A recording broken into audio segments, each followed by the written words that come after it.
Hello and welcome to Whose Opinion 7 with me, Jack and Connor. Say hello, guys. Hello. Hey, And yeah, we're reacting slash reviewing the Before the Flood. So who wants to go first and talk about um, I think I'll go first. Uh,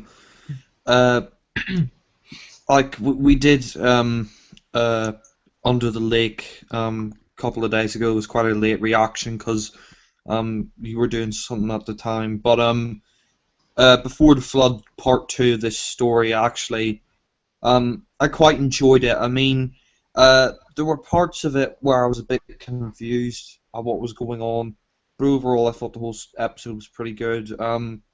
It was interesting to see those guys return from like the God Complex, to see them back. I liked the whole Cold War setting at the start of the episode and throughout the rest of it. I thought it was really cool. I liked the guitar like theme song at the start. That was pretty awesome when the Doctor was like playing the guitar, like Doctor Who theme on the guitar. that was really Uh, cool. yeah, and I thought the way they wrapped up the story was pretty good as well. Like, you know, the Fisher King wants to create this kind of armada of ghosts or whatever, and um, we see, that Clara's like on the iPhone and stuff, and we see that the Doctor's trying. He says basically, "I can't change the future," which I mean. I know it's supposed to make the audience kind of shocked and stuff, but I was kind of like, yeah, I knew that he could change the future anyway, Yeah, so we could have been there and done that a couple of times. yeah. But the rest of it I thought was the rest of the cast was quite good. Clara was, she was fine in this episode. There was, when she called the sign language woman an idiot, I'm kind of like, yeah, that's kind of rich coming. Yeah. Yeah, Yeah. when she called her an idiot, I was like, yeah, that's kind of rich coming from you. Um, uh, um, True. the yeah, and yeah, when they had the list of like the names and Doctor repeating it, I kind of guessed before they said it that yeah, that's the order and how they're gonna die. I kind of guessed that. Like as soon as they said that, I'm like, yeah, that's probably gonna how they're gonna die in the order. Um, And I thought it was interesting the way the Doctor, it turned out to be a hologram and stuff, and the guy who like does the interpreting, he didn't see the symbols, so like he can he basically get away from the ghosts. Was it me or was it like that ghost, the axe, going after like the deaf woman? Cass. Yeah. Yeah, like was it me or like did it kind of remind you like a ghost version of The Shining? Like Yeah, Yeah. Yeah. yeah, that was quite good. The rest of it, I mean, the Fisher King, I thought was great. Just a really great design of the Fisher King, I have to say. really cool. I kind of have to say though, what Connor said earlier before we started. Maybe he could have been in it more. It would have been interesting if he was in it more, like like from the start of the episode we saw him, or if he was at the end of episode one. That it'd be nice if we had more of him. But I mean, that stuff was good enough. Like I said, a few times when I was watching it, well, a few times in the episode when I was watching it, I was left a little bit confused, but I understood what was going on. Um, and actually, I was like my mum pointed out when we were watching it. How is the Doctor a ghost now if he's still alive? And that kind of is a good point. I mean, it turns out it's a hologram in the end, so that's why. But before that, you're kind of thinking, oh wait, that's a plot hole. But turns out the reason why that ghost there because of the hologram. But the ending was good. When he flooded the place, and the Doctor was kind of like stuck in the. He was kind of stuck on the TARDIS. There was a reference in there. I can't remember what it was. Yeah, it was a reference to Remembrance of the Daleks, which I really liked. Yeah, Like, that was when I heard that because I just literally watched it today. I was like, oh my god, this is so random. Like, what a coincidence. Because I just watched it for the first time today and I was like, huh, yeah, he that was said. lucky. Yeah, he said like ripples in a pond.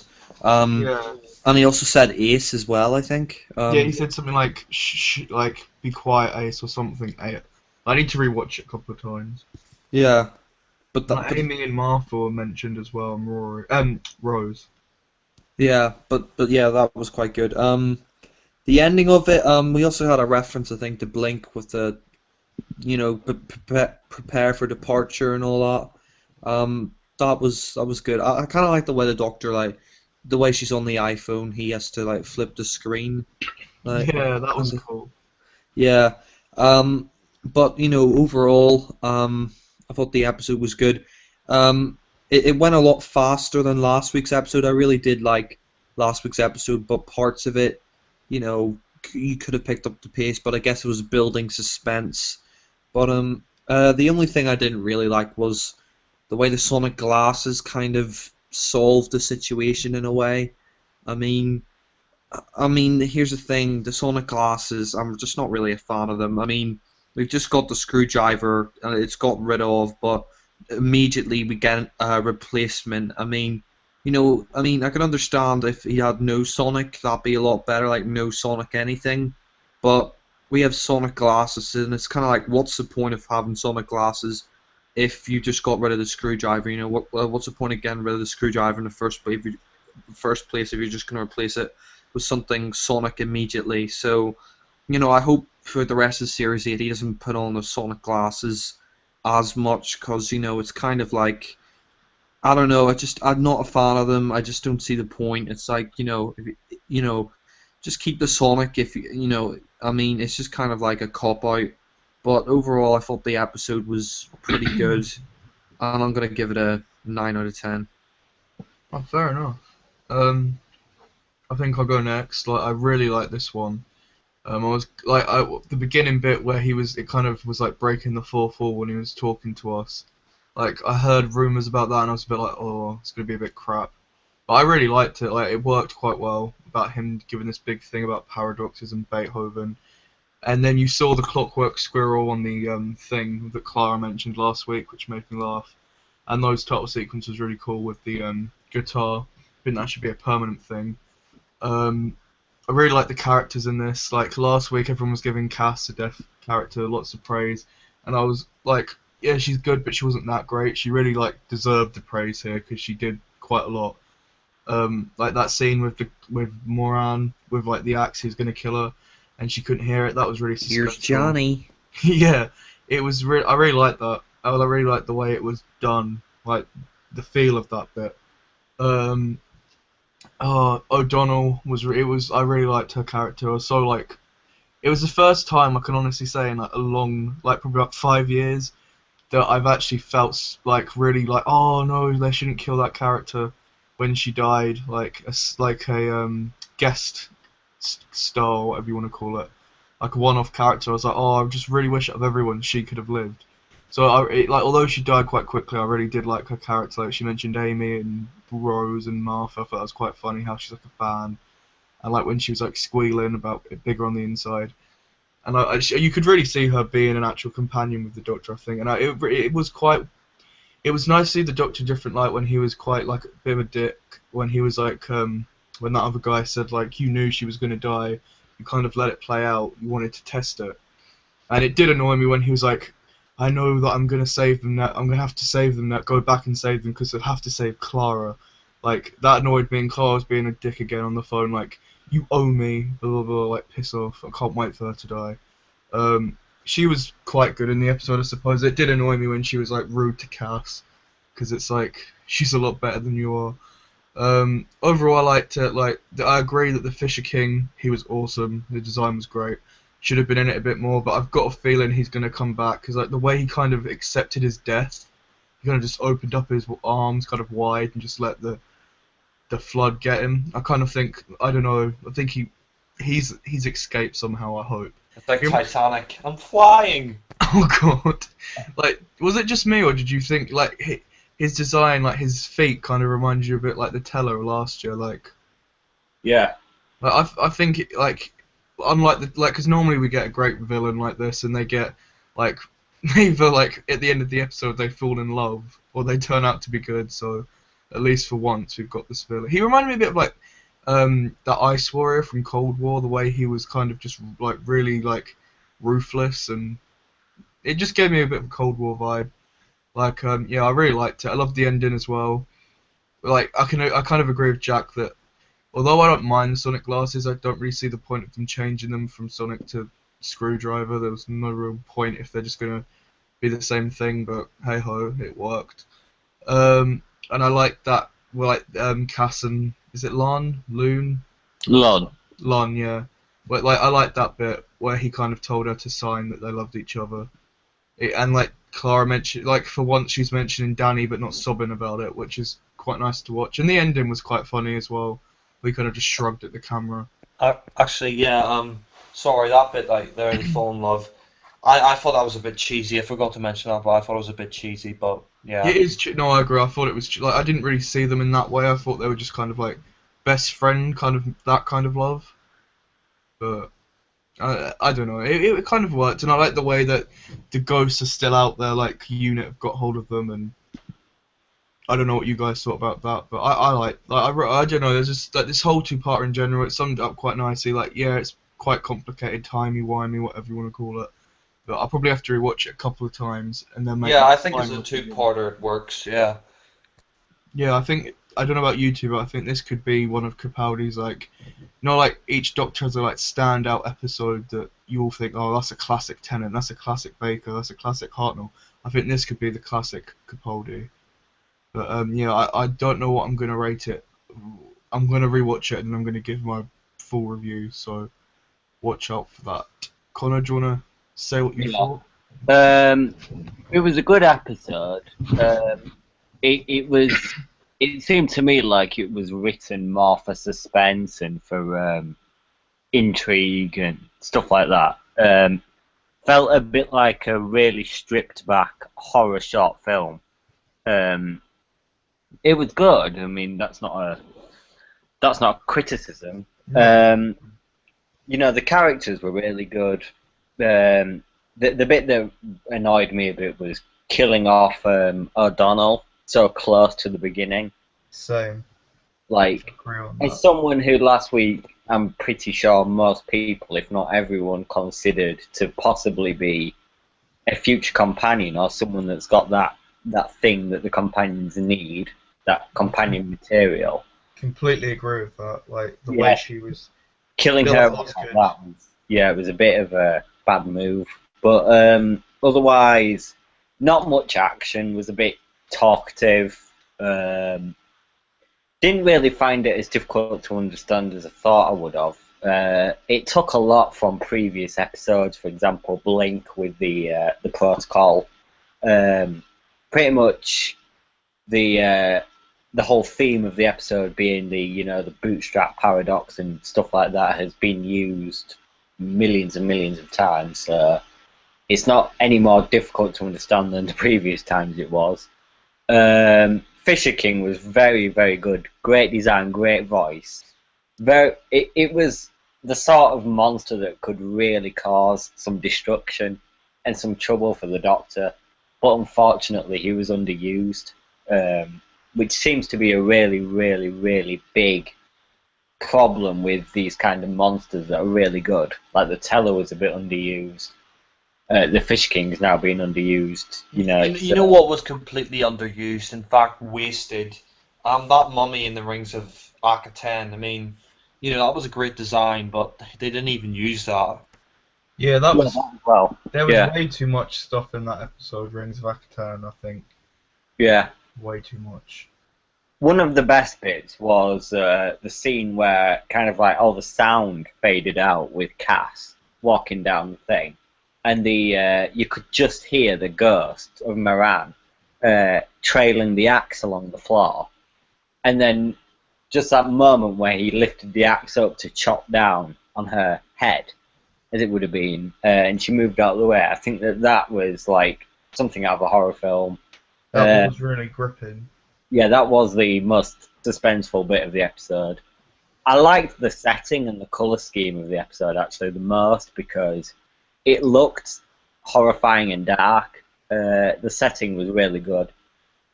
felt a bit like walking into Chernobyl, the destroyed power station with the nuclear reactors and stuff from the 80s. Felt a bit like that. Really good claustrophobic horror suspense.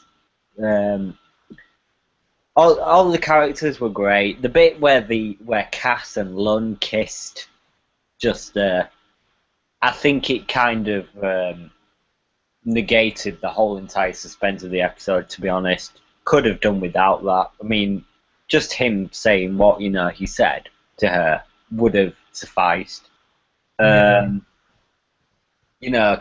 of really felt sorry for Bennett. I thought that he shone through so well, kind of grieving for O'Donnell and standing up to the Doctor like he did, and the Doctor kind of doing it for that one purpose that we kind of expected. I wouldn't say that that's completely unexpected, doing it for Clara all the time.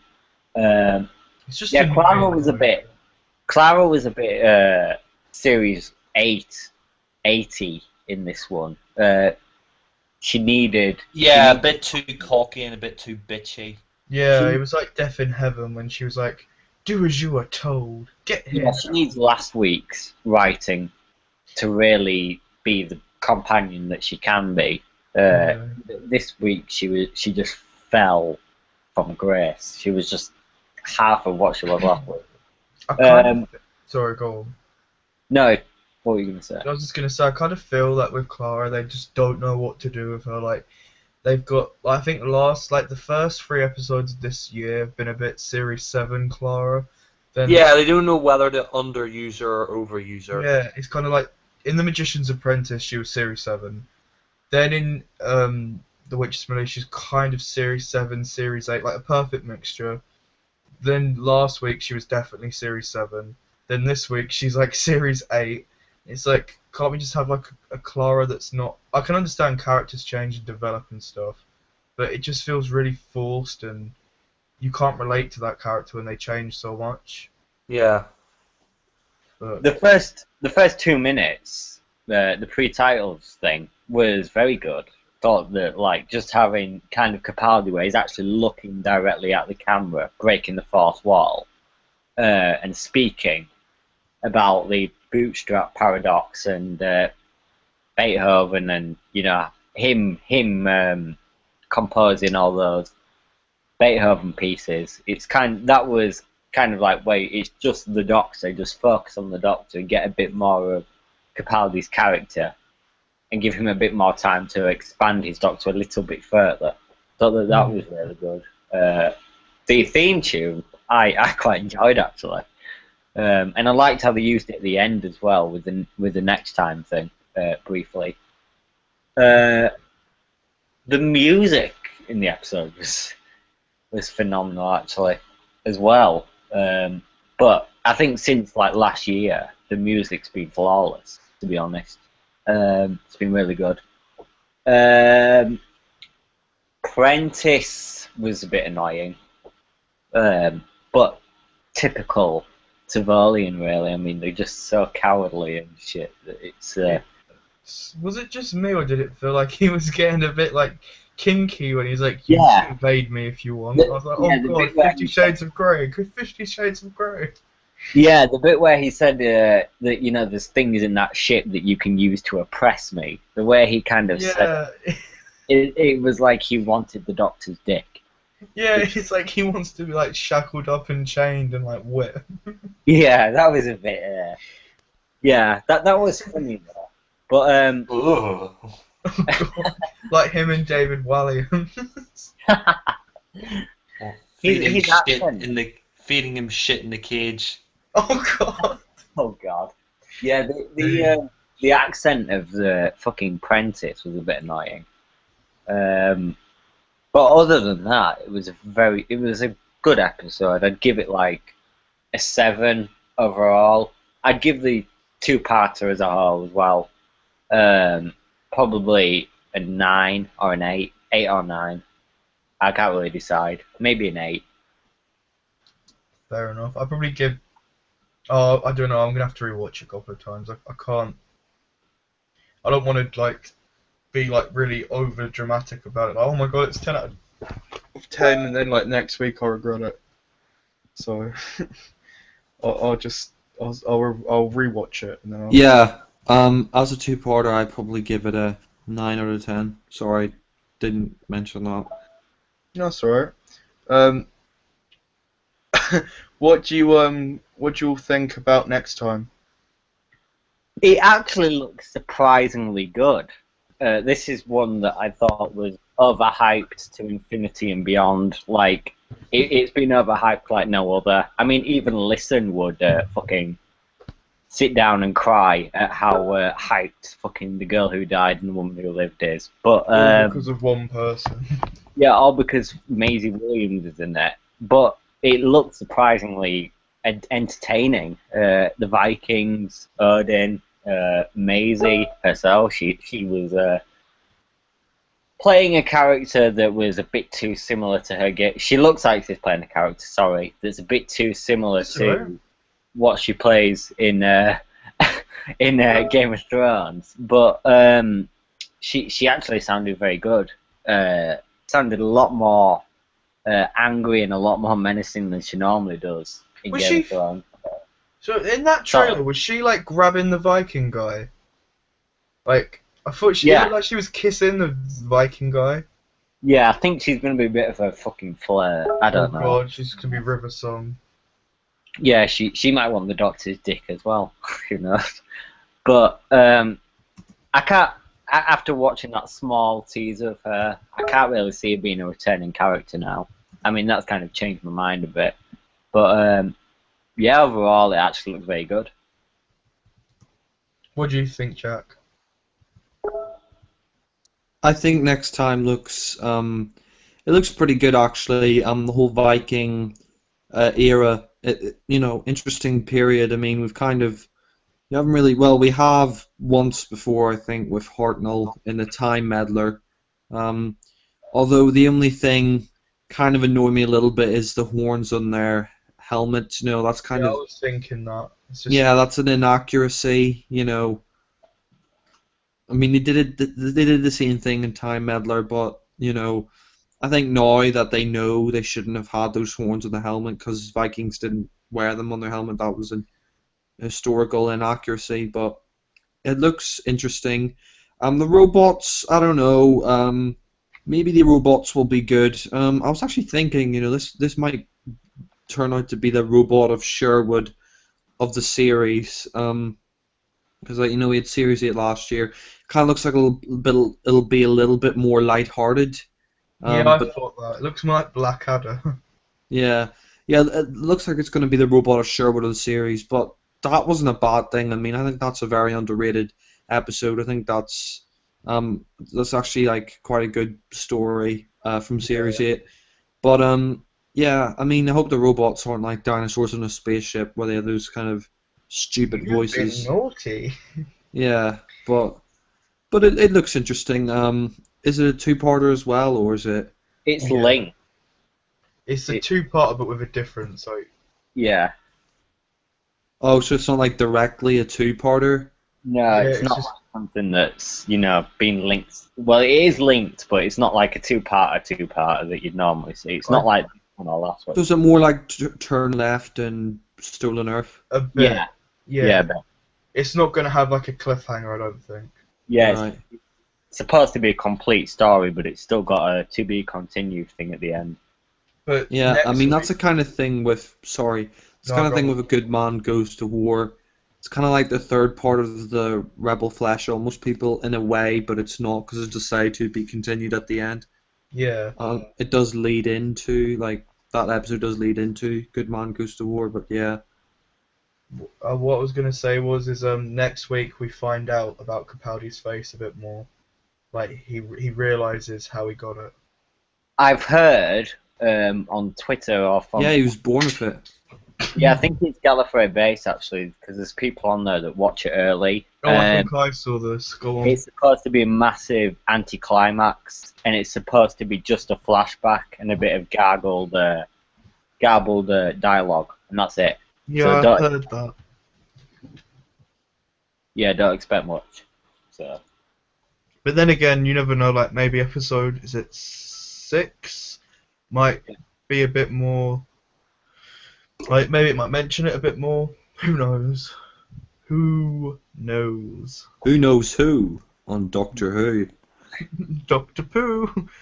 No, like I think this episode was kind of like both. Oh God, the cage. No, I think the both. I think episodes 3 and 4, like they were kind of the perfect mix of comedy and drama at the same time. Well, I think. Do you agree Why with did that? Connor go? Memories of the cage. Do you think? Do you agree with that? It's kind of like the perfect mix of drama, like not too over the top. It's like kind of family friendly at the same time. Yeah, I don't think it's good. I don't think it's going to be a really dark episode. It looks like it's going to be more lighthearted. But saying that, I think it'll be more kind of a mix of both. And Yeah, yeah, that's what I was saying was like the ones we've just had is a bit more like that's what it should be like. yeah, Like next week, I think we need a kind of comedic episode in a way. yeah. I think you're right because I mean, Robots of Sherwood. Um, uh, I thought it was a really good episode. I So mean, from Series 8, and like a lot of people said it wasn't that great. But I thought it was a really good episode. It's I think, one of the most underrated of Series 8 and one of the better of Series 8. It's not too dark. It's not too dark for the sake of it. It's kind of like it's a mix of, light and dark. And I really enjoy that story. yeah, and it's kind of like I think Clara was good in it as well. She wasn't over the top. She was just the companion who was I really like Capal Dayton as well. He was very sarcastic in that one. yeah, and Quite people grumpy. say Kind of reminded me of Hartnell. yeah, like people say oh he was too much like Smith, but I don't think he was. I think he was kind of his own kind of. It was him being grumpy. Like I miss that a bit about him. Like this series doesn't seem as grumpy as he used to be, but I suppose it's kind of like his character developing then. He But seems to be more sarcastic, but not as grumpy. yeah, he doesn't seem as arrogant and rude. Like last year, he would tell you to kind of like piss. Well, he wouldn't tell you to piss off, but he'd be You like see, fuckity bye. you F star star. Cunt. No, I really like. I like the Oh, I don't know what I was gonna say now. I just like this one. I think it was good. I'm looking forward to next week. We got that dragon in it next week as well. Oh yeah. It looks really crap. But hey ho. Anything more to add? Um. No, not really. I just, as a whole, I thought the two-parter was very good. Not the best two-parter that I've ever seen, but definitely the best in a long time. And and I'm really enjoying the way this series is mostly gonna be two-parters, which is, I think it's a nice change. It's kind of a breath of fresh air. I mean, series 6 and well, series 7 and uh most of it were individual 45-minute episodes, and I kind of thought that some of the episodes were rushed because they couldn't be two-parter because they're only one-parters. So I think I mean, I'm looking forward to next week. I think, yeah, it's more of a complete story, but there is a link in there, so it's going to be like Turn Left or, you know, Good Man Goes to War, and that it's not really, part of the same story, but it's got a Yeah. link in there. So that'll be interesting. And like overall, so far, Series 8, this two-parter, it's been pretty good. Yeah. Yeah, fair enough. I think next week it's kind of connected by that character Maisie Williams is playing. Like, I think they kind of leave her in episode 5, then in episode 6 she's there, and it's kind of like, that's how it's connected. But, no, I agree. This series so far is quite strong, so I'm hoping they keep it up. But yeah, Yeah, let's not get another listen oh god. or In the Forest of the Shite. I prefer, I don't I don't think it's the best episode, but I think it's better than Listen. Just because of that ending with Clara, like, oh, it just annoys me. And like, what was the point of there not being a monster in this? And like, at least in Midnight, it was kind of like you didn't see the monster, but you knew it was there. And Yeah. Well, we're on series 9, so I think we should move on from Listen. listen. Yeah. Oh. Okay, well, see you all later, and looking forward to episode 5. And Bye. listen to this podcast. Yeah, bitches. No, I'm joking. Listen. Listen.